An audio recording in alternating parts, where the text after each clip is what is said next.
Olá pessoas, vamos para o nosso vídeo de hoje. Nós vamos aí numa linha de falar sobre o narcisismo e hoje vamos falar sobre a estrutura do narcisismo. Como é que é o self do narcisismo?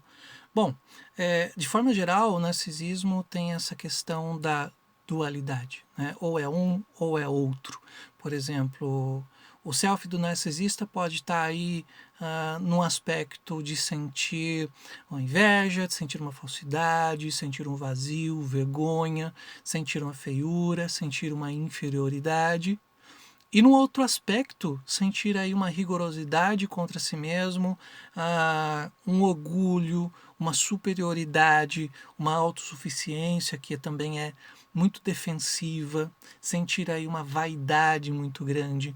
Então tem dois aspectos os quais o narcisista vai lidar. Ou ele vai para um caminho, ou ele vai para o outro caminho. Ou seja, é uma coisa de ou sente grandiosidade, ou sente um empobrecimento, ou uma idealização, ou uma desvalorização. Então, não tem um meio termo. Então, o narcisista não vem nessa questão de senso de ser bom o bastante. Essa coisa mediana, não tem. Né? O narcisista ele vai para um aspecto ou ele vai para o outro aspecto. Ou ele vai para a grandiosidade ou o empobrecimento, né? Como foi dito. Então, o narcisista ele tem essa consciência de que existe uma fragilidade, né? Tanto que ele tem medo de perder essa sua superioridade, tem medo de perder essa postura de que ele é o máximo, tem medo de perder a sua própria identidade.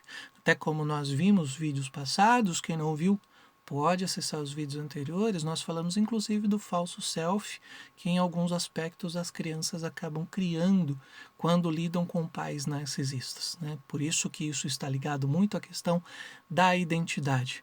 Né?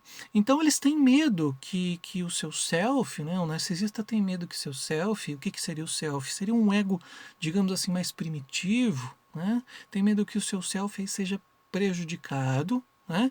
Então ele desloca esse self para a questão da saúde física. Vimos também mecanismos de defesa relacionados a isso, como por exemplo racionalizar, né, que é o que? Falar da saúde física, poxa, preciso estar bem fisicamente, mas que na verdade ali esconde a sua própria vaidade, que é uma característica muito grande do narcisista, falar da sua vaidade. Então, para não ser tão claro, o narcisista fala aí da sua saúde física, da sua postura, do seu bem-estar. Tanto que há pessoas que elas vão para a academia, né, e elas querem que as outras pessoas vejam as vejam como pessoas fortes, pessoas bonitas, pessoas saudáveis, pessoas com um porte físico muito bem definido. Por quê? Porque alimenta o seu narcisismo. Lógico, não de uma maneira generalizada, claro, mas sempre há esse aspecto da saúde física que ela é utilizada para esconder a postura narcisista. Né? E aí, então, o narcisista, de certa forma, ele acaba se tornando um tanto quanto vulnerável. Por quê? Porque ele depende da aprovação do outro, mas ele não deixa isso claro, ele não mostra essa dependência que ele tem do outro. Então ele joga nesse aspecto da grandiosidade ou então do empobrecimento. Por isso que não tem um meio termo. Quando a gente fala do perfeccionista, por exemplo, né, ele não quer mostrar que ele depende do outro. Por isso essa questão da vulnerabilidade. O perfeccionista, ele quer sempre manter a sua característica e de que ele é autossuficiente, né? De que ele é uma pessoa que é dona de si, que não precisa do outro, que não precisa da opinião do outro. Então ele vai jogando essa característica da perfeição de si mesmo. Né? Outro aspecto interessante de quem lida com narcisismo e de quem é perfeccionista é tender a negar um remorso ou a gratidão. Porque isso é admitir as suas falhas ou então reconhecer as suas necessidades. Aquele que fala do seu remorso está aí trazendo a sua falha. Poxa, errei em tal coisa, estou com um remorso por causa disso. Ou aquele que é muito grato, que ele se coloca como grato, ou melhor, esclarecendo, aquele que não demonstra a sua gratidão, na verdade, você ser grato por algo demonstra que você estava precisando de algo e você recebeu.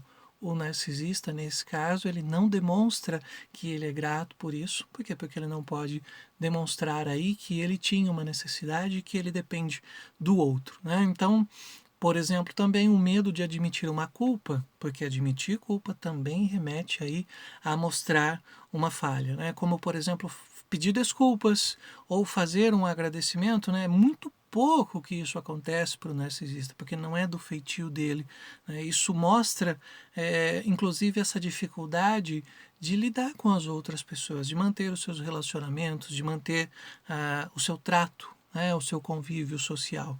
Então, o narcisista vem nesse aspecto, né, quando a gente fala da estrutura narcisista ou do self narcisista, vem nesse aspecto da avaliação externa, da necessidade do outro, da opinião do outro, do comentário do outro, de como o outro pensa para que ele se sinta valorizado internamente. Então, é necessário que o outro aprove isso que eu faço, ou é necessário que o outro confirme isso que eu estou fazendo para que isso alimente o meu próprio self, né?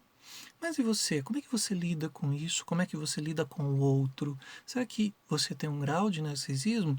Claro que tudo isso que eu estou trazendo, trago num aspecto mais patológico, digamos assim, mas todos nós temos o nosso grau de narcisismo. Me explica aí, você é grato às outras pessoas ou você tem uma dificuldade de lidar com a gratidão?